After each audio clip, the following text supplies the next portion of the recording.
company decided to offer a deal, and we upgraded our data plan back to a unlimited plan, and it only cost me $9 more. So Heather and I are both on unlimited, and I figured I'd put it to good use today on the drive home and talk about dinosaurs. So I hope you are willing to tune in. We're going to talk a little bit about them in terms of where they are in the Bible, and I'll probably toss in a few things that are related to evidences that we find archaeologically that they coexisted with man, and they are not separated from us by millions of years, which is just silly. So first of all, I'd point out that the word dinosaur itself was not coined until the early 1800s. It was right after we started digging them up, put them together, kind of figured out what they were. Hey, Stephen. Glad you're here. Hey, Lindsay. So, I'm not going to look at the phone too much because I'm driving. My wife will get on to me. But anyway, if you think about dinosaurs for just a minute, they're these magnificent creatures, enormous creatures on a lot of accounts. Some of them are tiny, but a lot of them are very large. There were flyers, gliders, and they fascinate people. Just the idea of these creatures fascinates us. And so one of the premises of those of us who are apologists, those of us who believe in the Bible as the Word of God, is that if dinosaurs existed, which they did, there's the obvious evidence that they did, then they must have coexisted with mankind, and there should be evidence of that. Not only that, they should exist in the Bible. The Bible should talk about them. And so I first want to talk about Job. Job is the most obvious place to go to talk about them, because there we actually have a couple of descriptions of dinosaurs. Now, I'm on the road, so I'm not going to actually thumb through my Bible or look these things up to give you exact quotes. I'll let you do that, but you can do the walking and the talking in terms of opening up your Bibles. If you go to Job, Job is a very familiar story. God allows Satan to really mess with him and take away everything. And then he has three friends come along and talk to him and ask him, Job, why are you such an evil person? All this bad stuff happened to you. And Job's like, what? I was a good guy. I didn't do anything. And then there's a young man that kind of chastises all of them. But eventually the friends go away, and then Job starts to ask God some questions. And there is absolutely nothing wrong with that. There's nothing wrong with asking questions. It's how we grow. God really calls it noble that we question the things that we hear. And so, yeah, in this old Ranger, you think I got cruise control? Just let Kit take over, right? Kit, take over for me. I'm gonna have a Bible study. Yeah. So anyway, Job is asking all these questions, and God says, well, what's the foundation of your questions? Where were you when I created the world? Who are you to ask me these questions?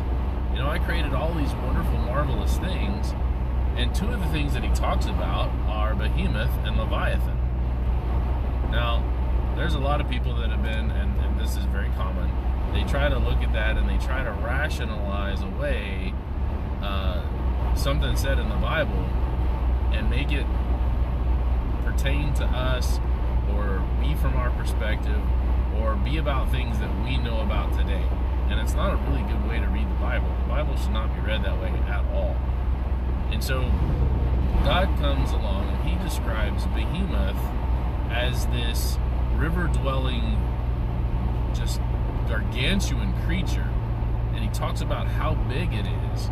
And he talks about, can you imagine Behemoth drinking up a river? That's a huge animal. All right, but the big thing that really throws everybody off is the idea that Behemoth has a tail like a cedar. So you have this land-dwelling creature that is enormous in size that has a tail like a cedar. People are like, oh, that's a hippo, or that's an elephant, or something along those lines. Have you ever seen the tail of a hippo or an elephant? He's tiny. He's tiny. He's little bitty. They don't have anything close to a cedar tree for a tail. But I'll tell you what does have a cedar tree for a tail is the long neck.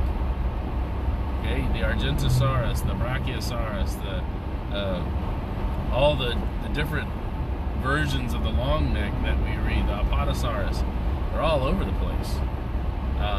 And they have enormous tails. In fact, we think about it, only dinosaurs of all the land-dwelling creatures have a tail that could be described as tree-like. And so Behemoth is absolutely a dinosaur, and it's an enormous one, and it's right there in the Bible. And then you have Leviathan. Leviathan is a sea-dwelling creature, and it's fire-breathing. And Job is not having a conversation with God about apocalyptic monsters like we read about in Daniel and Revelation, where these are symbolic of something else. See, in Daniel and Revelation and other places we read about these wondrous creatures, these two-headed this and seven-headed that and four-headed leopards and all that. Those are symbolic of nations. Job's not having that kind of conversation with God. God's talking about what he really did, what he really created. And so Leviathan is this sea-dwelling creature that is so powerful that there isn't any way to hurt it. Their spears don't do anything. They can't catch it with a fishing line and a hook, and this thing breathes fire. And so we have a real live fire-breathing dinosaur on our hands here, the way that the book of Job describes it. Now, those are typically where we find the idea of dinosaurs, and most people that have studied this to any amount at all have understood that Behemoth and Leviathan are dinosaurs, and that's where they're going to go. It's a great place to go. It's nothing wrong with it. But did you know that the idea of the dinosaur is found throughout the Bible? And it's actually fairly prevalent. Now, before we started calling them dinosaurs, okay, there's some Latin stuff going on in there, and we came up with this fancy scientific name for them and everything. But before we started digging up dinosaur bones and coined the term, if it is the case that mankind and these big giant land-dwelling creatures coexisted, we would have called them something.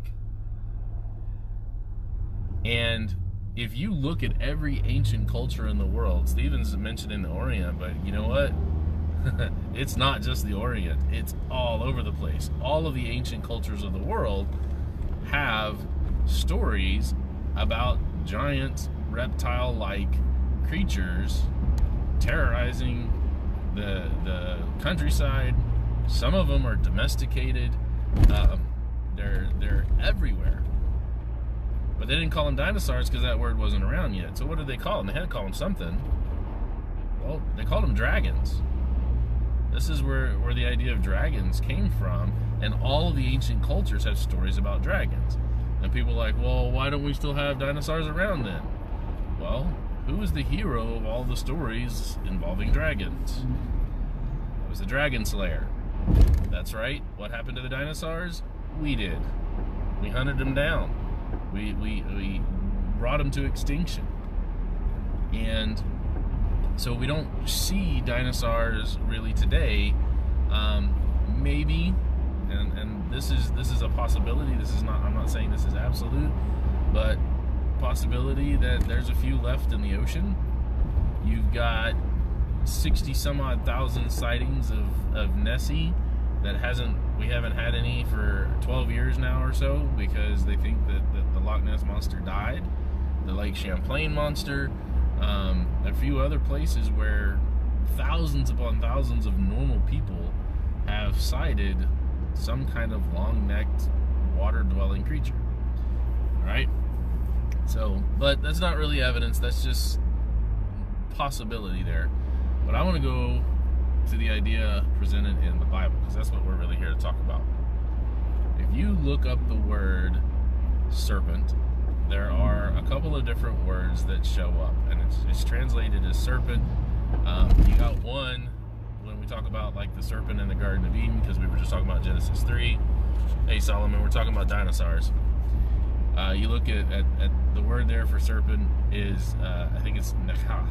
It's not it's snakes, it's vipers, it's pythons, things like that. But there's another word that's often translated as serpent, and it's tanin. Well, if you look at that word and you look at the context and you look at sometimes when it's translated, the word actually means dragon. Hey Gary, we're talking about dinosaurs in the Bible. And that word tanin is used all over the place. In fact, if you look in Genesis chapter 1, on day 5, one of the things that God creates is the tanin.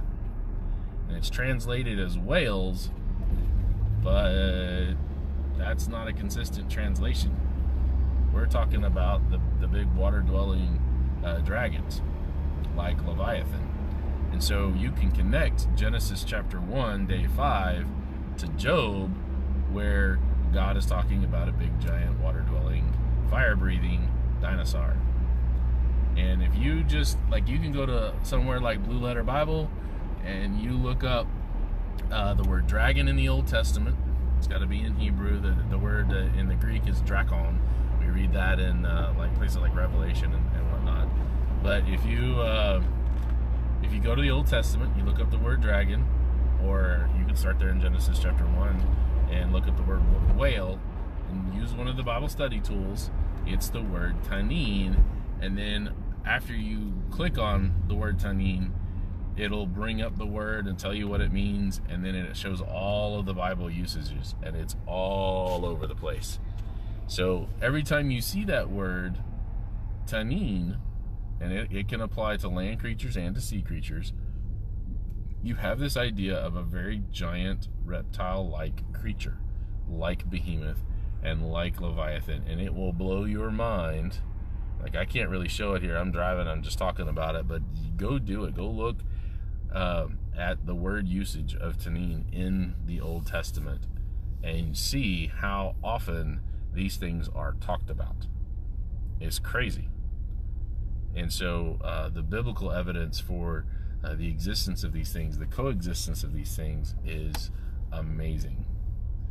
Now, my time is almost done here because I am about to arrive at my destination, but I want to talk about one other thing. And of course, there are going to be skeptics that talk about, well, these are faked or those are faked. Well, of course, they're going to say they're faked, because if they're not faked, they're devastating to their argument. But there was a man in Peru who was a doctor. His name was Dr. Cabrera. I think he died in 1964 or somewhere around in there. But he's one of those doctors that like to visit the houses, old-fashioned doctor. And yeah, that's it. And he was well liked by the people in his neighborhood. And he got a gift one time of this weird looking stone, and he loved it, and his community found out that he liked it so much. They said, he asked, what are these? These are burial stones. You can find them all out in the plains. There's like little sinkholes that are actually caves that you can go into, and they're burial caves, and they're all over the place. And so when the townsfolk found out that he liked them, they started bringing them to him, and he collected over 11,000 of them in his time. And there's pictures of him standing in his office. They're all over the walls. He created a kind of museum out of them, and they were authenticated by several different scientific groups that went down there. Of course, there were some others that came back and said that they were skeptical about it, that they could have been faked or this or whatever. But every one of those attempts at discrediting them are not really worth mentioning. They're opinions that are based on a conclusion that they want to draw, and so they dismiss things rather than actually overturn any evidence for their age. And these things were dated around 1100 AD, which is 700 years before we called them dinosaurs. And one of the most amazing things is that on a number of these stones in Ica, Peru, they're called Ica stones, ICA, is that they have dinosaurs on them. And they're very recognizable. One of the most famous ones, if you search Ica stones, the first one that comes up is a stone that's got a picture, and it's got a velociraptor, it looks like, on it. It's got, or maybe a T-Rex, because there's not scale there. The Triceratops, there's the pterodon, there's a stegosaurus, long neck. It's just obvious what these are, but they're 700 years before we started digging up the bones. Well, if man and dinosaur are separated by 700 years, how in the world did the people 700 years ago know what dinosaurs look like? Because we didn't start digging them up till the 1800s. And so, and you see some of them are riding dinosaurs into battle. You see some of them fighting the dinosaurs, and it's just an amazing find. So what you are getting into is arguably the strongest extra biblical. Oh yeah, the Ica stones just blows people's mind, and I can deal with if I have to. If people want to sit there and talk to me about it, and you want to challenge me with the skepticism over the stones, I've actually studied it for long enough that I can answer all the skeptical arguments. They don't have any. There's no oomph behind them. So I'm happy to do that. And they're not the only thing, too. You've got there's the Cambrian figurines. There is a knight's tomb over in Europe that has a quote-unquote dragon on it, but it's actually a dinosaur. It's a long-necked dinosaur. And you just have these things all over the world. Oh yeah, I know. The guy with the spear on the Triceratops. Man, you talk about epic. That would be so cool. But anyway, you have this idea of dinosaurs, and the evidence that they coexisted with man is really, really strong. But I personally think that the strongest evidence is actually from the Bible itself, and how many times it talks about the Tanine, and it talks about Behemoth and all of those. So anyway, I just wanted to bring it up. I love talking about dinosaurs. I love talking about that kind of stuff. Whenever the Bible and science are in harmony like that, of course, the Bible's going to win when they're in conflict every time. But a lot of times, the science and the Bible are in harmony, and I love talking about it because of my science background. So if you have any questions about dinosaurs, you want to know more, drop me a comment, ask me a question. I mean, challenge me. That's fine too. But I love talking about it. So anyway, I'm here at the library. I got to drop off some books. My voracious reader has finished another stack of 50 of them, and so I've got to turn those in, and then I've got to do some other errands and stuff. So thank you for tuning in, and you guys have a wonderful day.